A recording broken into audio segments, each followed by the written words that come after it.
Oi, gente, que privilégio poder estar com vocês hoje, gravar este vídeo ao som dessa chuva forte que está caindo aqui em Recife agora. Eu gostaria de dizer para vocês que tem sido maravilhoso estudar o livro de Mórmon. E a minha esperança é que você tenha tido uma experiência também incrível ao estudar as Escrituras, ao tomar isso como uma prioridade na sua vida, ao ler o livro de Mórmon, ao fazer anotações, ao procurar se aprofundar naquilo que lê, ao ponderar sobre a sua experiência de estudo. Eu tenho certeza que será um ano abençoado. E especialmente o livro de Mórmon, que tem tanto poder e que nos traz tanta inspiração para a nossa vida. O livro de Mórmon, ele começa com o livro de Nefe, e já em primeiro Nefe, a gente vê um resumo do que seria esse livro, do que ele trata, né? E ele conta a história de uma família de verdade, uma família comum. Eu diria que uma família como a minha, como a sua. Uma família imperfeita, tentando viver o Evangelho, tentando ser obediente.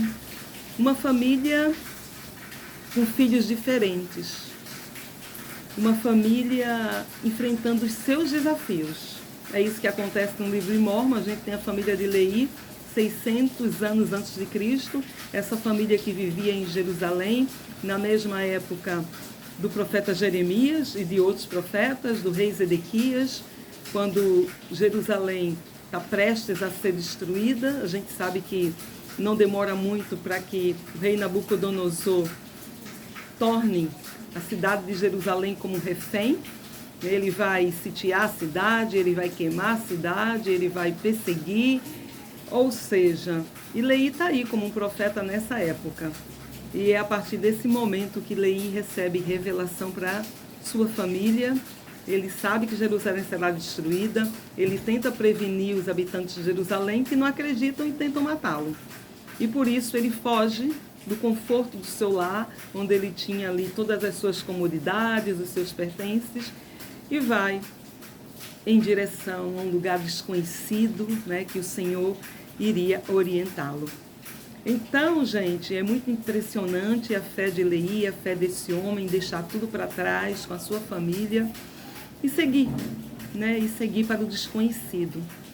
Mas a gente vê como eles vão enfrentar dificuldades, como eles enfrentam provações, como eles também são grandemente abençoados. E é uma história cheia de emoção, uma história que faz lembrar a nossa, né? As nossas famílias também são parecidas, muitas vezes a gente vai murmurar, muitas vezes vamos ter brigas, muitas vezes a gente vai se arrepender, muitas vezes a gente vai orar, né? E assim por diante. Mas algumas coisas me chamaram muita atenção enquanto eu lia, né? A primeira coisa que me chamou muita atenção, é que Nefe, ele faz um relato, ele escreve sobre essa história. Ele escreve essa história e sabemos que Leí também escreveu essa história. E às vezes um erro que a gente comete é quando a gente lê o livro de Mórmon, a gente tem aquela sensação que Nefe está escrevendo um diário. E acha que Nefe é um jovenzinho de 15, 17 anos e está escrevendo isso. Mas não é assim. A gente sabe que Nefe, quando ele foi inspirado pelo Senhor, que ele deveria escrever, né, essa história, Nefe já estava aí na faixa dos seus 40 anos de idade. Ele está relatando uma história que já havia acontecido. Então, quando a gente lê primeiro Nefe, na verdade a gente está vendo que um Nefe maduro, já adulto, com filhos, o que ele escreveu, relembrando do seu passado. E a gente sabe que tem um motivo específico para que Nefe possa escrever. E a gente vai ver isso mais adiante.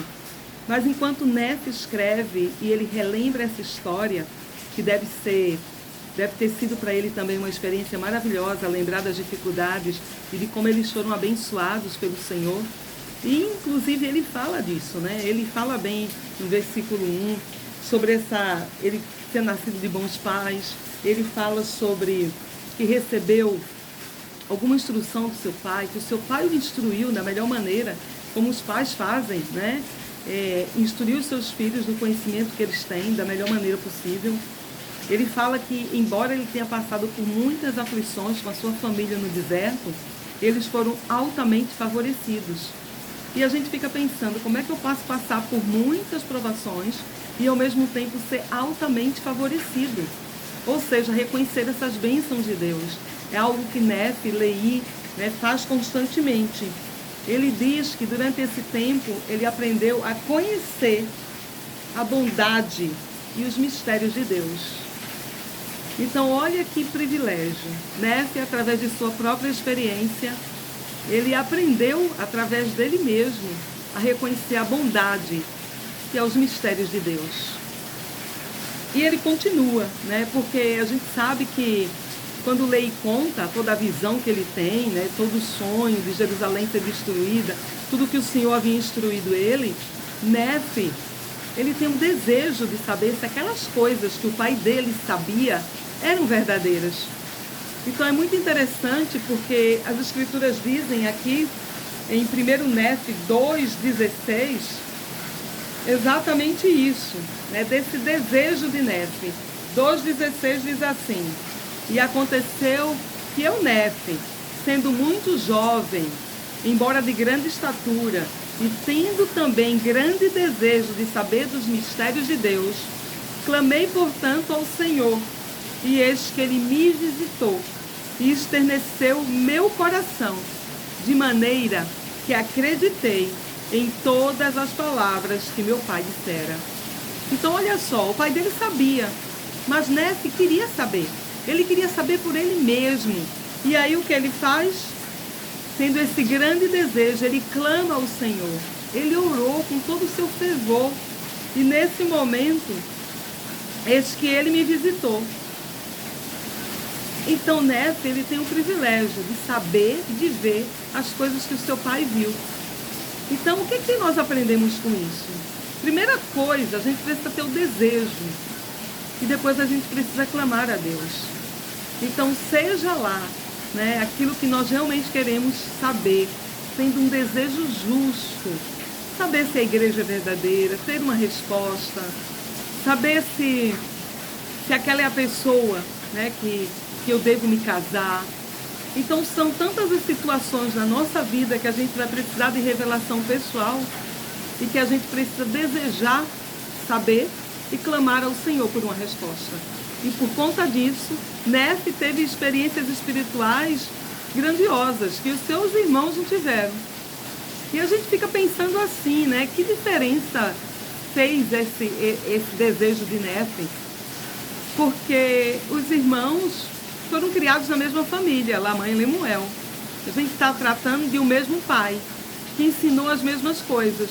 Possivelmente eles participaram das mesmas reuniões familiares, das mesmas leituras de escrituras, da mesma ida à escola dominical, mas os resultados foram diferentes, porque eles eram diferentes. E enquanto Nefe buscava e queria saber, Lamã e Lemuel não estavam preocupados com isso. Eles estavam preocupados em seguir o fluxo. Eles estavam mais preocupados em reclamar, porque eles deixaram uma vida de luxo, de comodidade, e chamavam seu pai de visionário, isso é uma ilusão, meu pai está louco, porque eles queriam permanecer na sua vida cômoda. Enquanto Nefe buscava ter um testemunho, Nefe buscava as suas próprias experiências.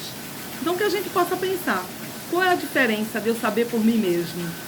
Será que isso faz diferença na minha vida? A importância da gente buscar experiências espirituais, para que quando se apresentem os desertos da vida ou as dificuldades da vida, eu saiba lembrar dessas evidências, eu saiba lembrar dessas experiências espirituais que me fortaleceram e que não foram por acaso. São essas experiências espirituais que vão me manter de pé. E é muito interessante porque a gente lê tanta coisa, mas uma das experiências que ficam muito marcadas é quando Leí, ele recebe a instrução de que os seus filhos deveriam voltar a Jerusalém para pegar os registros da sua família, para pegar as placas, a genealogia que possuía Labão. E a gente sabe que Labão era esse homem muito poderoso, muito rico, e que não seria uma missão fácil. E quando o Senhor pede isso para Leí comunica, né, os seus filhos acham que é uma loucura. Mas Nefe, que sempre procurou saber por si mesmo, ele tinha um testemunho, que ele poderia fazer qualquer coisa que o Senhor ordenasse. Qualquer coisa. E ele diz isso: eu irei e cumprirei as ordens do Senhor. Ele sabia que o Senhor não daria uma ordem que ele não fosse capaz de cumprir. Então olha que interessante, porque ele acaba indo com os seus irmãos, voltam a Jerusalém para buscar esses registros que seriam extremamente importantes, para que eles não perdessem aí a sua linhagem, né? Assim como o idioma. E aí o que é que acontece? A gente vai ver aqui, deixa eu dar uma olhadinha aqui, gente, sobre essa trajetória. Porque quando Nefe vai, né, com Sam, com Lamã e Lemuel, volta a Jerusalém, eles decidem, eu imagino os irmãos pensando como fariam para chegar na casa de Labão e convencer Labão a dar os registros que eles precisavam. Então, a primeira ideia que eles tiveram foi: vamos lançar sorte, mais ou menos como vamos fazer um sorteio para ver quem vai na casa de Labão pedir. E quando eles lançaram sorte, a sorte caiu sobre Lamã. E Lamã foi à casa de Labão, civilizadamente, exatamente, e ele foi lá e pediu a Labão os registros. E diz que Labão estava lá sentado na sua mesa, escutou a Lamã, mas se enfureceu. Acusou Lamã de alguém que queria roubá-lo, de um ladrão, e mandou que os seus servos o matassem. De modo que Lamã fugiu atemorizado. E quando encontrou os seus irmãos, os irmãos também ficaram afligidos, né? Estavam aflitos. Como é que eu faço agora? Né? Agora estamos sendo perseguidos por Labão. Essa foi a primeira tentativa, eles lançaram sorte e não deu certo. E aí, a primeira vontade deles foi correr, voltar para o deserto, para junto do pai. Mas aí Nefe disse: não, o Senhor nos ordenou, vamos lá, vamos lá. E aí eles decidiram uma segunda tentativa, né? E nessa tentativa eles decidiram o seguinte: Nefe disse para eles: bom, e se a gente for lá na casa, né, na casa deles, que era em Jerusalém, buscar ouro, prata, as coisas preciosas que temos, e voltarmos na casa de Labão, oferecendo esses bens pelos registros. Bom, eles acharam uma boa ideia, pegaram tudo que precisavam na sua casa e foram lá oferecer em troca dos registros, né, e da genealogia. E quando Labão viu que eram muitos bens, Labão começou a cobiçar esses bens. E o que aconteceu? Enviou os servos para que os matassem. E o desespero, acho que a pressa foi tão grande que eles tiveram que deixar todos os bens para trás, nas mãos de Labão, para conseguir salvar suas próprias vidas. Sendo perseguido pelos servos de Labão, eles se esconderam dentro de uma caverna. Claro, Lamã e Lemuel ficaram furiosos. E ao ficarem furiosos, foram extremamente ríspidos, ásperos. Eu imagino que gritaram, devem ter falado alguns palavrões. Bom, começaram a bater, a açoitar a Nefe, e foi quando o anjo do Senhor aparece e fala que eles tinham que parar, né, que o Senhor havia ordenado e que o Senhor daria um jeito de enviar Labão nas mãos deles. Mas o anjo foi embora, eles voltaram a murmurar. Nefe teve muito trabalho para convencê-los, mesmo que eles tivessem visto um anjo, a que deveriam retornar para tentar mais uma vez o registro. E aí é muito interessante porque consegue convencer os irmãos voltam até a muralha e dessa vez é Nefe que vai à casa de Labão. Mas o interessante é que há um diferencial nessa vez. Dessa vez diz que Nefe foi conduzido pelo Espírito. Observe que a primeira vez eles lançaram sorte. A primeira vez eles pensaram em maneiras e chegaram na conclusão que era melhor ir buscar os bens e fazer uma barganha, uma troca. Eles agiram nas duas primeiras vezes por eles mesmos. Mas somente quando eles foram conduzidos pelo Espírito. O que acontece? Ele encontra Labão bêbado, caído, Então Nefe imediatamente sente compelido pelo espírito a tirar a espada dele, sente que deveria matá-lo, reluta, porque nunca tinha matado ninguém, né? E toda aquela luta espiritual e a história que a gente já conhece, que é melhor que um pereça que 50, a gente sabia de como era Labão, e como Nefe acaba degolando Labão, de como veste a sua roupa, de como se passa por ele, de como encontra o servo, imita a sua voz, pede para abrir o cofre, né, onde ficavam os tesouros, pega os registros que precisava, sai com um servo que não percebe, encontra os seus irmãos, né, já nas muralhas da cidade, e de como o servo, quando percebe que caiu numa armadilha, tenta fugir, de como eles convencem Zorã a ficar. Ou seja, gente, a gente sabe que o Senhor, Ele sempre sabe o que faz. E o Senhor está sempre à frente. Nós só precisamos buscar a sua inspiração. Nós precisamos buscar o Espírito para tomar as decisões corretas. E é exatamente isso. Às vezes a gente tenta uma vez da nossa maneira, uma segunda vez da nossa maneira. Mas é numa terceira vez que acontecem as coisas quando nós buscamos a sintonia do Espírito Santo. E quando nós abrimos o nosso coração para ouvir a voz do Senhor, para saber o que Ele espera de nós. E sabemos que se formos obedientes, nós não precisamos temer. Nós podemos ir adiante. Quantas coisas a gente aprende com esses 5 primeiros capítulos? Quantas coisas magníficas a gente aprende? Eu fiquei pensando sobre o significado dessas coisas, né, de tantas delas, como o fato, né, de serem uma mesma família, mas ainda assim terem o seu livre-arbítrio e os resultados serem diferentes. E que muitas vezes os pais vão ensinar a mesma coisa, mas os filhos vão fazer suas escolhas.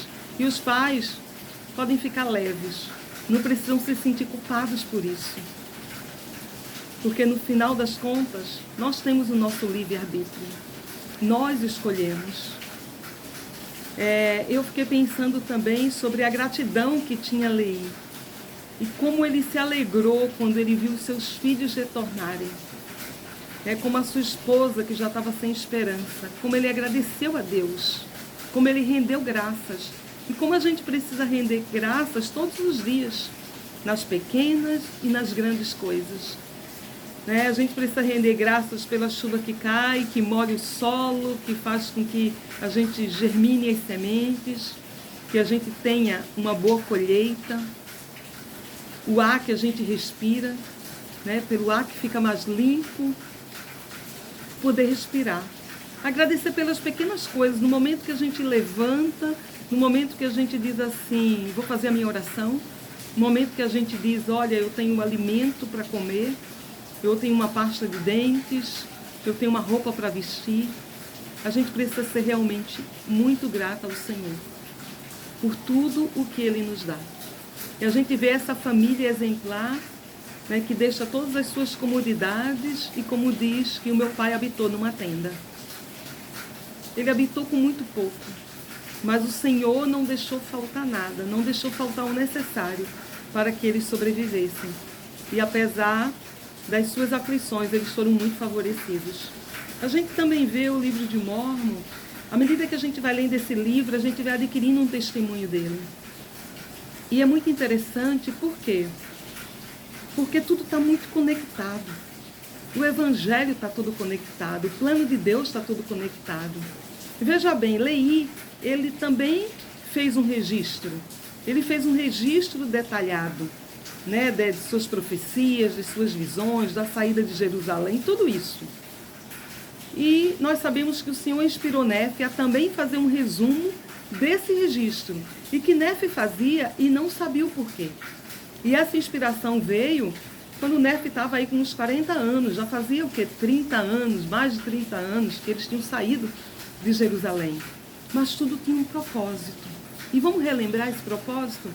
Vamos relembrar quando Joseph Smith estava fazendo a tradução do livro de Mórmon, e ele tinha um escrevente, Martin Harris, e Martin Harris pegou os 116 manuscritos originais do livro de Mórmon, da tradução, e convenceu Joseph que ele queria mostrar alguns membros da sua família para que eles acreditassem.